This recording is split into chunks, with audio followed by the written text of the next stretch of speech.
قال الله العلي العظيم في كتابه الكريم: بسم الله الرحمن الرحيم.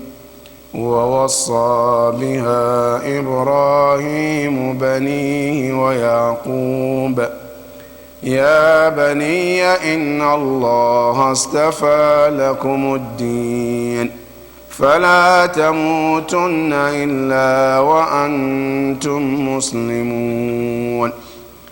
أم كنتم شهداء إذ حضر يعقوب الموت إذ قال لبنيه يا بني ما تعبدون من بعدي قالوا نعبد إلهك وإله آبائك إبراهيم وإسماعيل وإسحاق إلها واحدا ونحن له مسلمون.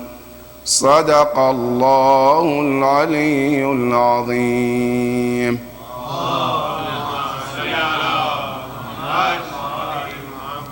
صلى الله عليك يا أبا الحسن يا أمير المؤمنين. السلام عليك يا أمير المؤمنين ويا غر المهجلين. السلام عليك وعلى أهل بيتك الميامين. يا ليتنا كنا معكم فنفوز فوزا عظيما. صلوا على محمد وآل محمد.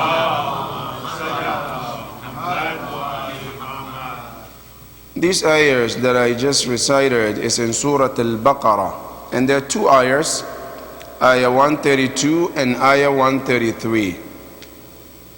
And it's one of the ayahs that talks about one of the important topics. And what is the topic that we're talking about? Is the question that a lot of people do ask, and you might, but most of us might have heard it in different places. And the question is, did the Prophet sallallahu alaihi wasallam choose a successor before he died, or did not choose a successor? A lot of Muslims believe that the Prophet, he died and left the Muslim the way he started his mission, without appointing a successor. That is one of the theories, one of the sayings, that the Prophet sallallahu alaihi wasallam, all these years of his mission, the Prophet sallallahu alaihi wasallam died and he did not choose a successor after him. But you know what is funny and is sad at the same time? Is that we say the same thing. We make this statement that the Prophet died and he did not appoint anybody. Good. Because what that tells us is what the Prophet does in Islam is called Sunnah. Because Sunnah of the Prophet means what? Three things. Qawlul Rasul, what the Prophet says. Aw fi'lu, or his actions. Three, aw taqriruh, things somebody did in front of him and he didn't stop them. You know why? Because if somebody is doing something haram in front of the Prophet, it is his responsibility to stop them. To the fact that he doesn't stop, that means he is approving it, and that becomes a sunnah. Now if the Prophet sallallahu alaihi wasallam before his death, the Prophet did not mention anybody to be his successor, that means it becomes a sunnah that the Muslims are supposed to follow that sunnah. But did we follow that sunnah? No. You go to the history, the first Khalifa before he passed, he said, I'm not dying unless I choose Khalifa.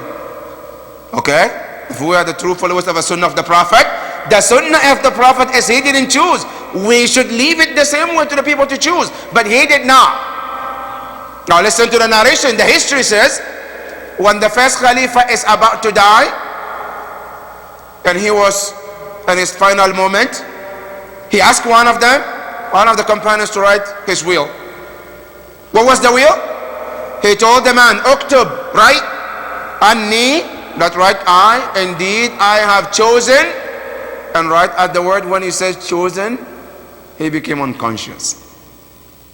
Then the man who was writing from his own, he wrote, Umar ibn al-Khattab. It appears that he understood what Abu Bakr was thinking, so he himself wrote, Umar. Few minutes later, Abu Bakr gained his conscience. What happened? Then he said, what did you write? He said, I write that you chose Umar ibn al-Khattab. It's a good job. That is exactly what I wanted to choose. That is the first Khalifa. So the first Khalifa did not die until he chose the first successor. Now that is the first one. The second one comes, as time comes also, he doesn't die until he chose also. What did he do? He says, I'm leaving 6 people. Any one of them is qualified to be the next Khalifa. Allahu Akbar. And he chose the 6 people. Later on, it became 2. Imam Ali and Uthman, and they have some conditions they put for Imam Ali alayhi salam. What was it? The condition was this, that we will elect you to be the leader if 2 conditions happen. What is it? I said, you tell us if you become Khalifa, you will rule people based on the Quran, 1, and the Sunnah of the Prophet and the Sunnah of the first and the second Khalifa.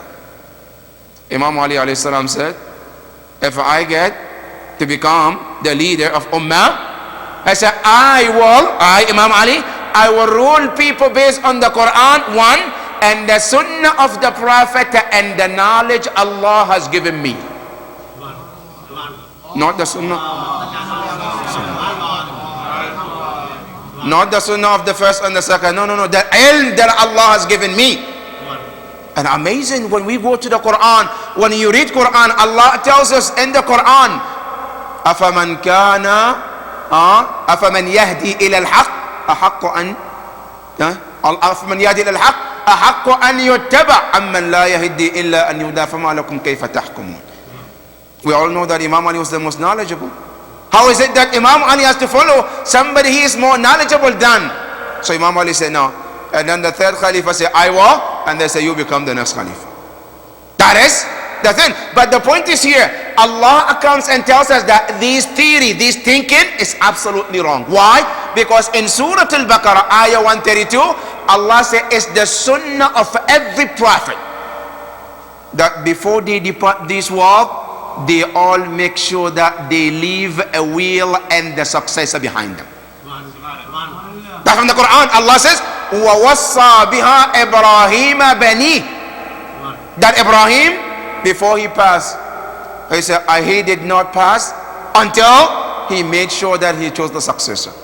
That is 1. Number 2, وَيَعْقُوب, and Prophet Yaqub, the same thing. Before he passed, he also mentioned to his children as well. What did he say? He says, Ya bani, oh my children, inna Allah astafa lakum ad-din. He said, I want you to bear in mind, Allah has chosen for you a best religion. فَلَا تَمُوتُنْ, do not die, إِلَّا وَأَنْتُمْ مُسْلِمُونَ. Don't die unless you're true Muslims. True of those who submitted to Allah subhanahu wa ta'ala. Then Allah goes to the next ayah 133.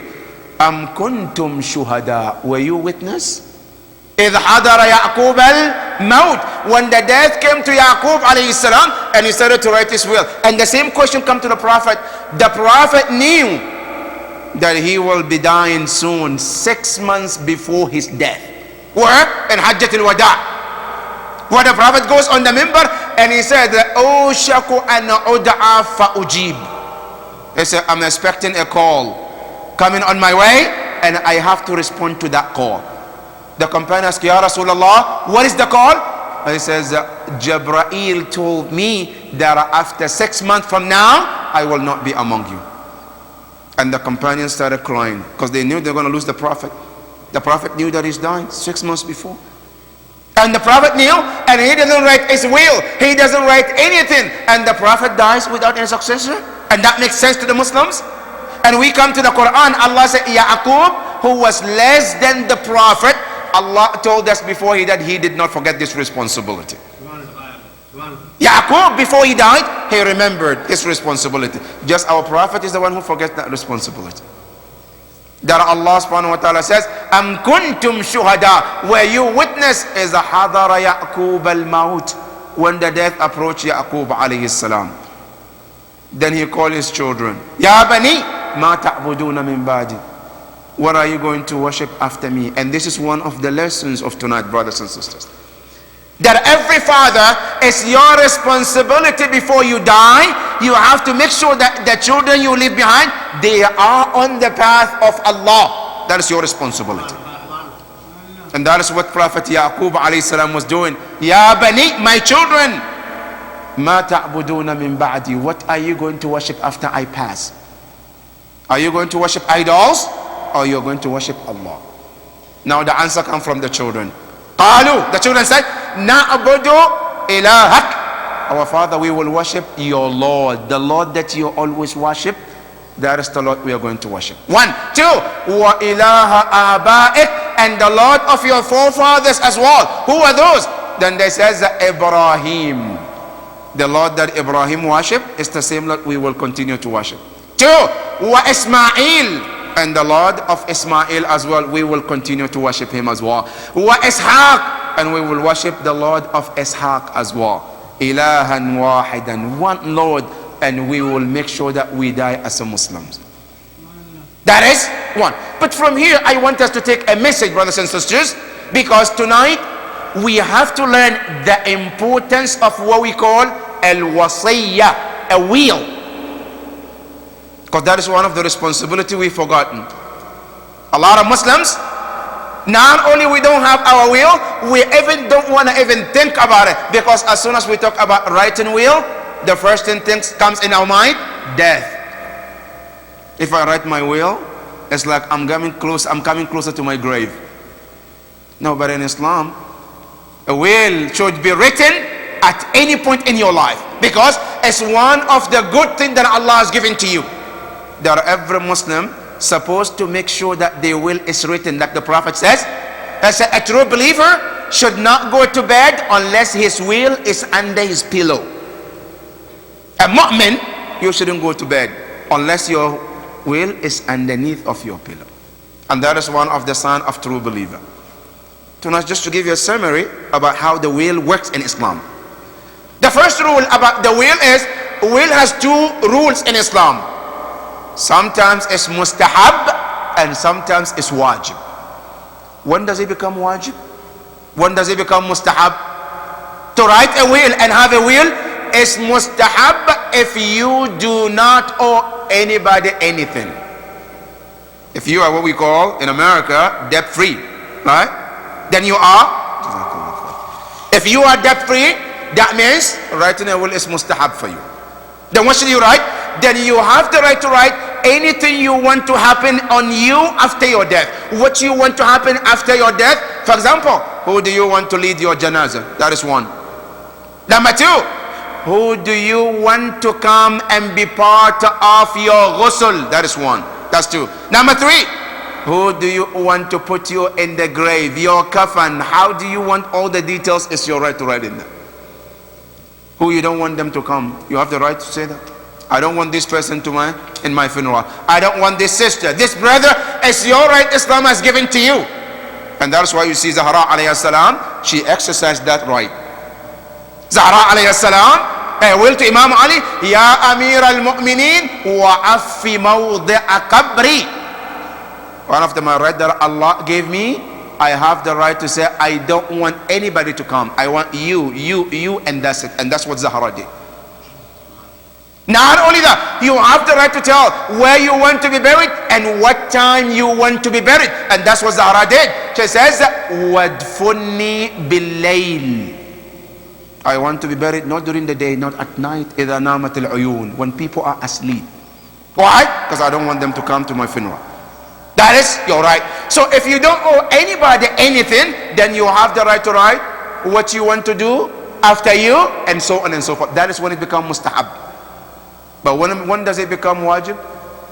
It becomes wajib as soon as you owe Allah something, which we call in fiqh. As long as you owe Allah haqqullah, Allah, then writing a will becomes wajib.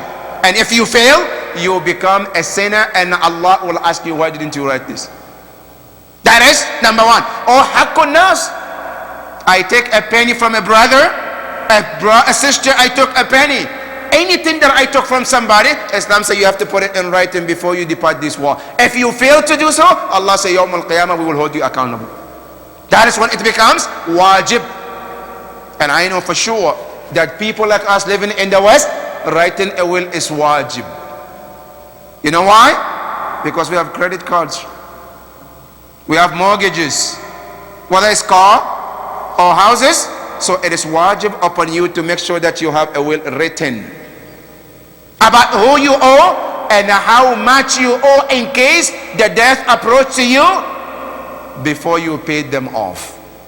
That is when it becomes wajib. Now here Islam comes and said, if you want to write a will, Islam said there are 4 processes of doing so. Number 1 is called al-wajibul mali. Wajibul mali is if you owe anybody a money, you have to put it in writing. Doesn't matter how big or small the size of money is. Doesn't matter. $1, 50 cents, you have to put it in writing. Because you know Islam doesn't play with money, especially if it comes to other people's money. Listen to the Quran. Allah says, كتب عليكم إذا حضر أحدكم الموت إن ترك خيرا الوصية للوالدين والأقربين. Allah said we made it mandatory, wajib, upon every person when the time of death comes and he has money. Al-khair here means money. You leave money behind, you owe somebody, somebody owes you, Islam says put it in writing, so that the others will know what to do and what not to do with that money. إن ترك خيرا الوصية للوالدين والأقربين. The closest one have to know, the parents. Right? So the first one is you have to write if you owe anybody money. And the first one is divided into 2. When you come, the first one, haqqul al-mali, wajibul mali, is 2 kinds. The first A, which is haqqullah. The first one that comes and the first of the list is the haqqullah. Allah subhanahu wa ta'ala. You owe Allah anything penny. Nadhr I made, Allah, if you do so and so for me, Allah, I'll pay $100. Nadhr, you have to put it in writing unless it's paid for. That is one. So haqqullah al-mali, anything that has to do with the money, you have to put it in writing. Number 2, khums is haqqul mal for Allah. Khums I haven't paid, and I made the category of paying khums, I have to put it in writing. If you don't, Allah subhanahu wa ta'ala is going to question you yawm al-qiyamah. That is number 1. Then you come to another one, which is haqqul mali, haqqun nas. People, credit cards. I took a loan from a bank. I have to put it, I owe this bank this amount of money. I'm paying, and every month I have to go and deduct from it. So that way, if I pass, the people, my family, they know this is the amount that is left. That is called al-wajibul mali. That is the first one. After you finish the first one, then you go to the second one. And it's called al-wajibul mali wal badani. The wajib that is about money and the body as well. What is it? For example, they say a hajj. Hajj is one of the examples. Al-wajibul mali wal badani. If a person at one point in your life, hajj became wajib and you fail to go the hajj. If you have an excuse, that's different. Sicknesses, or for example, you didn't get the visa, or for example, they didn't allow you in, that is different. But if you do not have any excuse, Islam says you have to go to Hajj. It's wajib and fawri. As soon as you meet the condition, you have to go to Hajj immediately. That is called al-wajibul mali wal badani, and it's called the wajib of money and body. Why? Because Hajj you need both. That is number 2. Number 3, they call it al-wajibul badani. And here pay attention carefully. The first one and the second one. If a person writes the will or doesn't write the will, Islam says as soon as the person passes, Islam says we have to go back to whatever they have and take it and pay it off. Even if the inheritance don't have anything, Islam says that is what it's supposed to be. That is the first and 2. Wajibul mali and wajibul mali wal badani, you have no any access to inheritance unless these two things are taken off first. Which means, if I owe Allah Hajj and I didn't go to Hajj and I left some amount of money, Islam says first we have to find somebody to go to Hajj. If there is a left from that money, then we give it to the inheritance. If not, that's it. That is the first two. The third one, which is called wajibul badani. Here Islam is a little bit lean, not like the first two. The third one, Islam said, if you and I are smart enough, if you are smart, which you should be, Islam said before we die, 1/3 of everything we have, Allah said, I give you the right to use it in any way you want. So, which means in 1/3, I can take the 1/3 from what Islam allows me to use in anything that I want to tell my children, my people, my family that I want you to take out of the 1/3 and hire somebody to pray on my behalf if I owe Allah some salat. That's from the third one, right? But if I don't have any, then I don't have to. Then I can use it in any way that I want, and Islam doesn't have any interference in that. That is number 3. Number 4, and it's called al-hiba al-amma, general gift. Islam is amazing. Islam says after you take care of the first and the second and the third, the fourth one, Islam says, is optional to you, which is if you want to donate anything to anybody that you want, Islam says you have the right. But however, it has to be within 1/3, because Islam said before we die, 1/3 of our wealth is our right to use it in any way we want. But 2/3, Islam said no, you can't touch that. Why? He said the 2/3, you have to make sure that it goes to your children. Why? Because Islam doesn't want you and I to die and leave our children with empty-handed. You know, one time the Prophet sallallahu alaihi wasallam,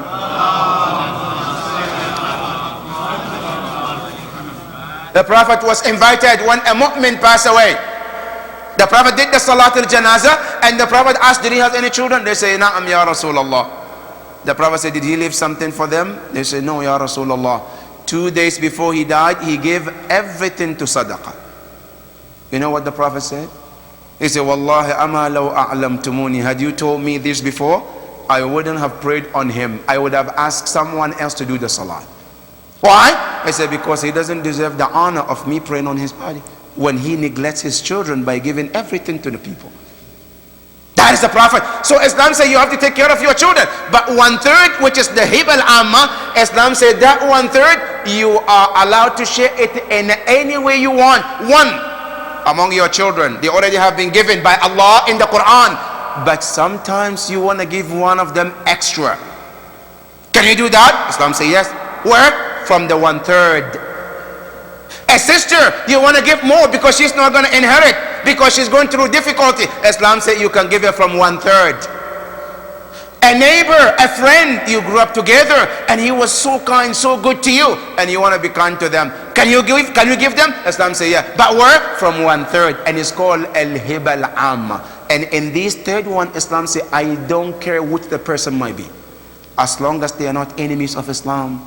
لا ينهاكم الله عن الذين لم يقاتلوكم ولم يخرجوكم من دياركم أن تبروهم وتقسطوا إليهم.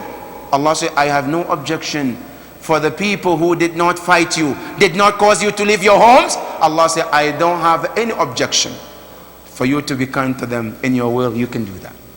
That is for process of will. Al-wajib al-mali, 1. Wajib al-mali wal-badani, 2. Number 3, al-wajib al-badani. And the fourth one is al-wajib al-hiba al-am. Now these are the Islamic teachings about how to write a will. Tonight, the importance of will comes in because we have to go to the house of Imam Ali tonight. Tonight, what is Imam Ali doing? He's writing his will. Well, he has his will and he's writing the will tonight. What did he say? Now look in Nahj al-Balagha. The will of Imam Ali is 3 kinds. Number 1, the will that he wrote just to his 2 children, Hassan and Hussein, nobody else. 2, another will to his children, including Zainab and the rest. 4. And number 3 is the will for every human being who wants to benefit from his sins. That is the 3 category of the will of Imam Ali alayhi salam. The first one, Imam Ali says, Usikuma. To Imam Hassan and Hussein, the both of them, he said, my will to both of you, Hassan and Hussein. What is it? Bitaqwa Allah. Allahu Akbar. The first will that Imam Ali tells is about taqwa Allah. Fear of Allah subhanahu wa ta'ala. Why fear of Allah, Amir al-Mu'mineen? Because in Islam, foundation to any success is based on taqwa Allah. If Muslims, we are to build on taqwa Allah, we will have the best perfect community. Because any community that is built on fear of Allah, that is the most lasting community. And that is why Imam Ali alayhi salam, his first will to his children and to all of us, because he said, Usikuma, I am giving my will to both of you, Hassan and Hussein. Wa jami'a wildi, and to all my children as well. And 3, وَمَنْ بَلَغَهُ وَصِيَّتِي هَذِي, and to anybody whom I heard this will about me. What is it? He said, number 1, أُوصِيكُمْ بِتَقْوَى اللَّهِ, my will is to fear Allah and nobody else. Number 2, he says, وَأَنْ لَا تَبْغَيَ الدُّنْيَا وَإِنْ بَغَتْكُمَا. Allahu Akbar. Do not seek this world even if the world seeks you. Allahu Akbar. Imam Ali alayhi salam, he tells us about the danger of this dunya. Why? Because in another hadith, Imam Ali tells you that the danger of every sin in this universe is based on the love of this world. You know, listen to one hadith. Imam Ali alayhi salam talks about the danger of this dunya. What does he say? He says, "Inna jumud al-ayn min qaswat al-qalb."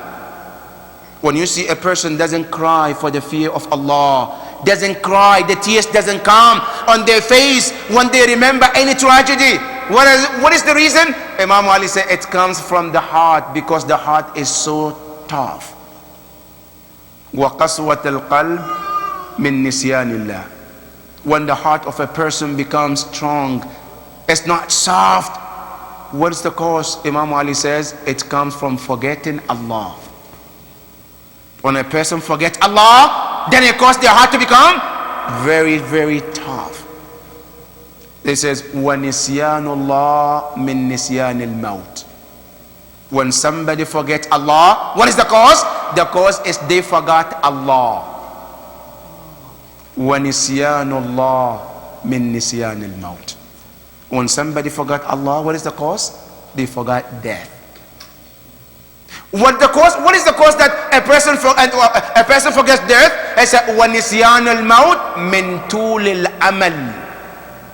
When a person forgets death, it's because they have so many wishes in life that those wishes are too much to make him even remember that someday he will depart from this universe. وَطُولُ الْأَمَلِ مِنْ حُبِّ الدُّنْيَا.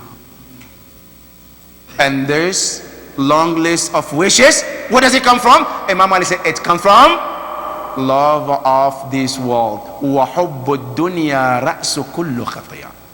And the love of this universe is the head of every kind of sin. That is why Imam Ali in his will, he says, وَلَا تَبْغَيَ الدُّنْيَا. Do not seek this universe.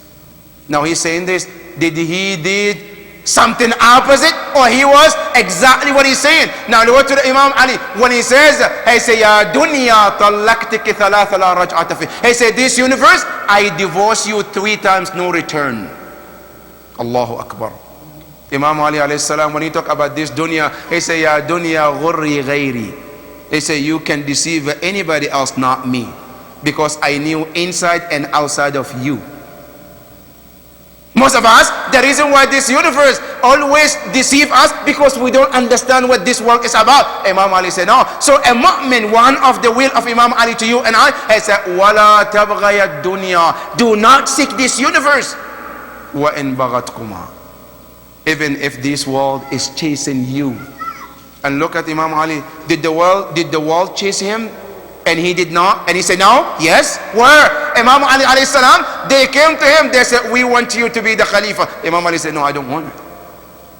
They were chasing him. They said, we're going to make you the Khalifa. There is nobody who we see he is the deserving person but you. Imam Ali said, no, I don't want it.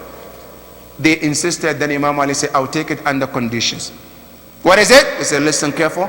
I want you to understand that I'm taking this and this Khilafah, this leadership to me, it's baseless and useless, and it's like nothing compared to the booger that comes out of the nose of any animal. Allahu Akbar. That is Imam Ali alayhi salam. So I don't want it. Except the only time that this Khilafah is valued, is respected in my sight, is if I establish the justice of Allah subhanahu wa ta'ala. That is what gives it value. But just to become Khalifa is nothing to me, Imam Ali said.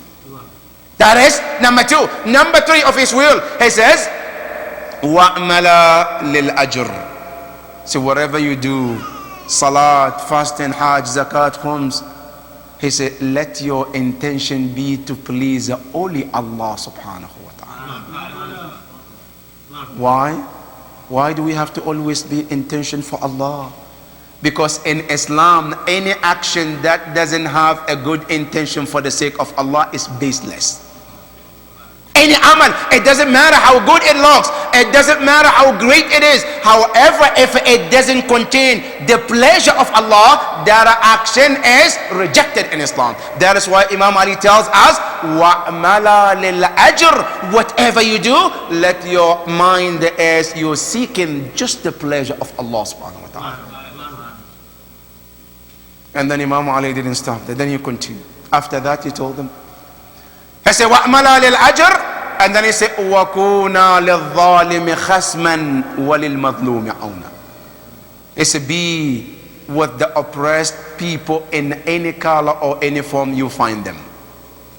Any person you happen to see his madloom, is a Muslim, non-Muslim, Imam Ali says, side him, stand next to him. وَكُونَا لِلظَّالِمِ خَصْمًا. And fight the zalim and oppressor in any color he or she might be. That's the bottom line of Imam Ali alayhi salam. In Islam, oppressors, it doesn't matter where they come from. It doesn't matter if even they are from my family. If they are oppressor, we need to stand against them, because that is the will of Imam Ali alayhi salam. And then Imam Ali didn't stop there. Allahu Akbar. He continued to tell us about other important things. He says, Allah, Allah fil jar. Your neighbors, from Imam Ali alayhi salam. Tonight, that's what he's writing. He's telling you and I, he said, Allah, Allah fil jar. He said, Allah, Allah is my witness. Take good care of your neighbors. He says, فَإِنَّ جَدَّكُمَا رَسُولَ اللَّهِ. Your grandfather Rasulullah, he kept talking about neighbors and neighbors and neighbors, till the point that we thought the Prophet will make them to inherit in Islam. That is the Imam Ali alayhi salam. Neighbors. You know, now we live in a country that we don't even know our neighbors. We live years and years, and you don't know the next door, if they're Muslim, they're not Muslim, who they are, you don't even know. And they asked the Imam Ali alayhi salam, who is the neighbor? He says, 40 houses on your right side, 40 houses on the left, 40 houses in the front, and 40 houses at the back. They all are considered your neighbors. You're supposed to take care of them. And the Prophet says, anybody who goes to sleep and his neighbor is hungry is not among us as Muslims. That is the will of your Imam tonight. I'm sharing with you, and I'm starting with myself first before I share with him. We have to look, if we are true Shia of Ahlul Bayt, this is where we have to start. That is what your Mawla expects from you. Then he said, after that, I said, there's more to come, brothers and sisters, on the will of Imam Ali. He said, Allah, Allah for salat. Take care of your salat, namaz. It's Imam Ali alayhi salam. Check it in Nahj al-Balagha, brothers. He said, Allah, Allah for salat, فَإِنَّهَا أَمُودُ دِينِكُمْ. He says, Allah, Allah is my witness. Take good care of your salat.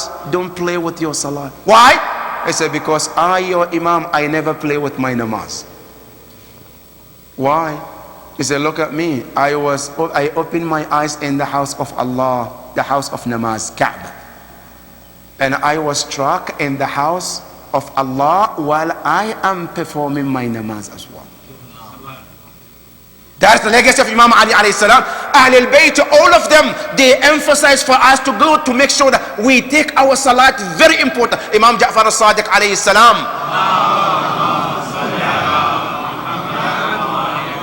His wife called Hamida before Imam Ja'far Sadiq passed away. She said he called all of us. He told me, Hamida called it. She said he told me to gather all my family. We gathered all of them around Imam Ja'far Sadiq, and he said to us, "I'lamu," I want you to listen careful. "Anna shafa'atana lan tanala man istakhaffa bis-salah." He said we have shafa'a yawm al-qiyamah. That is for sure. But our shafa'a has conditions. The condition is, for those who take their salah lightly, they will not be included in our shafa'a yawm al-qiyamah. If we need shafa'a of Ahlul Bayt, one of the things we need to keep in mind is to take our salat priority. And Imam Ali said also in one of the hadith, he says there are two things, never delay them in your life. The first one, he says, as-salat. The second one, at-tawbah, repentance. عجلوا بالصلاة قبل الموت قبل الفوت وبالتوبة قبل الموت. You say hasten your salah to pray on time. Two, your tawbah, don't delay and say I'm still young. No, hasten your tawbah before the time comes. That is Imam Ali alayhi salam. Imam Ali is in the battlefield. The time of salat comes. He told one of the companions, "Adhin lis-salah," call adhan for salah. The companion said, "Ya Amir al-Mu'mineen, are we going to pray in this situation? We're fighting blood." Imam Ali alayhi salam said, "Why do you think we're fighting them then?" The aim of fighting is to establish namaz and pray on time, because that is the legacy that the Prophet left, and that is my legacy as well among you. Imam Hussein alayhi salam was the same legacy. The night of Tasu'ah, Imam Hussein alayhi salam said, "I am not going to fight tonight. I would delay one day to go to heaven for my own pleasure, to please Allah in two things. One, Al-Quran, and two is to make my salat on time." That is the legacy of Imam Hussein alayhi salam. Imam Ali alayhi salam says, "Allah, Allah for salat, fa innaha amudu dinakum." That is another will. Another will, Imam Ali said, he said, "Allah, Allah fil Quran." Allahu Akbar. "La yasbiqukum ahadun al-amal bihi ghayrukum." You say Allah, Allah in the Quran. Don't let others to go and act upon the Quran when the Quran was revealed upon you. Wallah, think about it, brothers and sisters. Today, why are we Muslims are suffering today when we have the best of everything you can think of? Don't we have the best Allah? Now you ask anybody who worship anything, they bring their God, you bring Allah. Do they have Allah like your Allah? No. You ask anybody who have a leader and they bring their leader, you bring your leader Muhammad. Do they Muhammad or their leader is like our Muhammad? No. Three, do you have any religion? Tell them to bring their best book, and you bring your best book, Quran, and you show that your Quran is not like their Quran, because your Quran is better. Now, other than that, you have a successor. Tell anybody to bring their successor and compare to the successor that the Prophet left you behind, and that successor is better than any successor you can ever find. And ask anybody to bring any religion that they can find, and you bring your religion that Allah chose for you, and you will find that your religion is the best than any other religion out there. But you have the best God, best Prophet, best Imam, best book, best religion, but we are the ones suffering. Why? The reason is one, because we left the legacy of Quran that Imam Ali told us to act upon.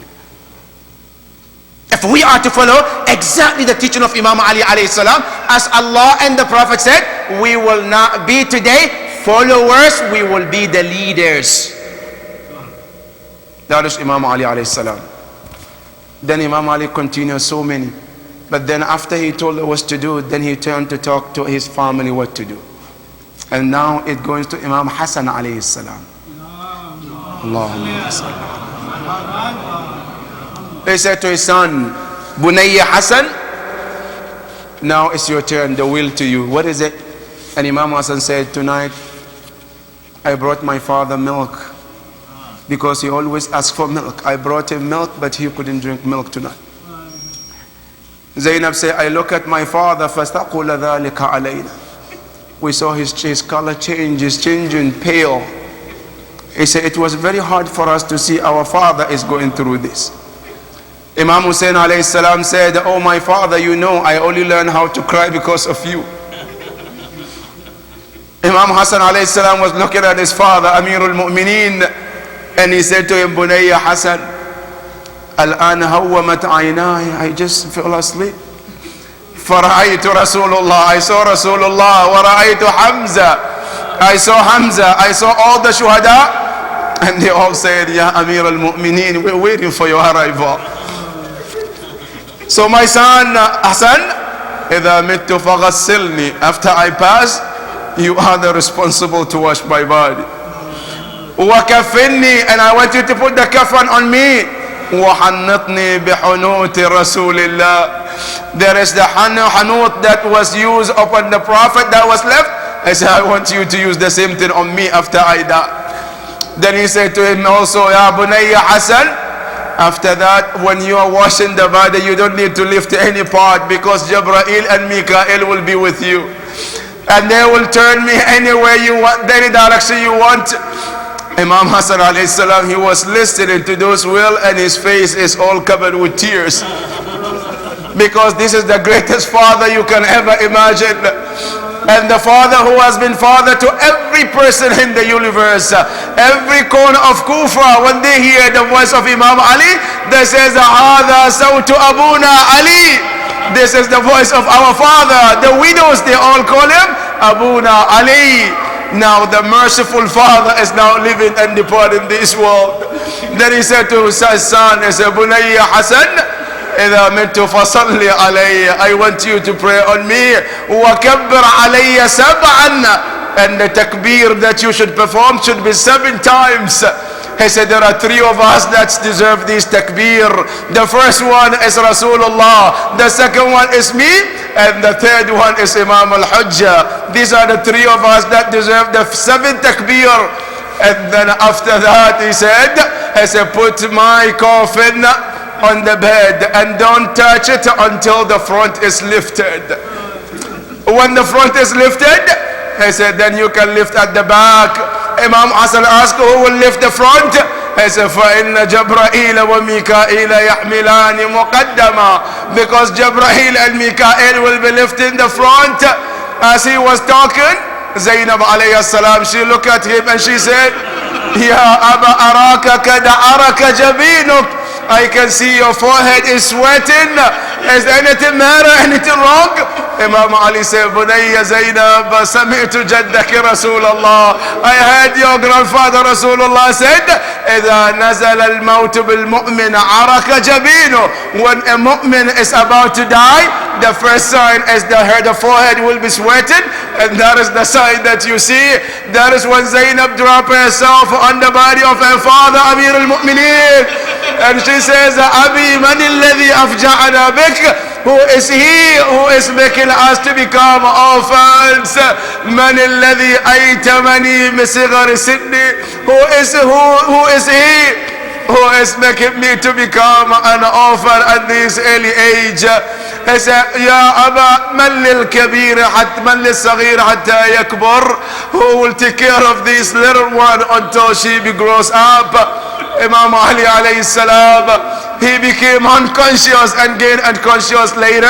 Allahu Akbar. The narration said, Imam Hassan alayhi salam, after he received all the will, then he saw Imam Ali alayhi salam says, Ashhadu an la ilaha illallah, I bear witness there is no God but Allah, wa ashhadu anna Muhammadan Rasulullah, and I bear witness Muhammad is the messenger of Allah. Now they're waiting what will happen.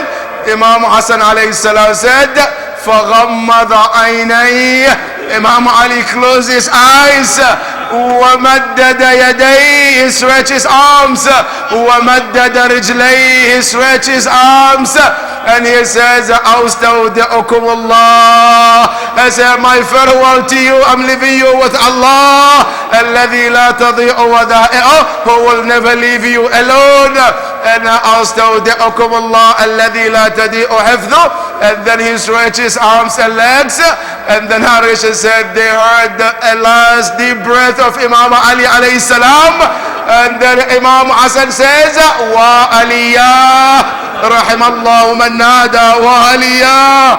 May Allah bless any soul who call Ya Ali, Ya Ali. Imam Ali alayhi salam, when he said this, Imam Hassan alayhi salam, I said, as I was looking at his face, and his face was shining, looking in the sky, and then I saw my father's soul departed from his body, and Jibreel called, Wallahi tahaddabat arkanul huda, qutila aliyun al-murtada, qatalahu al-ashkal awwalin wal-akhirin. I said, yes, wallah, the pillar of Islam has been broken by killing Imam Ali alayhi salam. And then he said also, wallahi qatalahu ashkal ashqiya, he has been killed by the worst of all mankind. Inna lillahi wa inna ilayhi raji'un.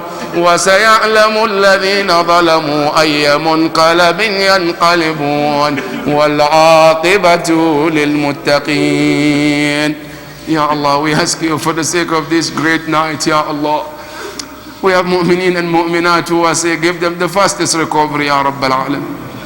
Our marhumin and marhumat, Ya Allah, be pleased with all of them, Ya Rabbal Alamin.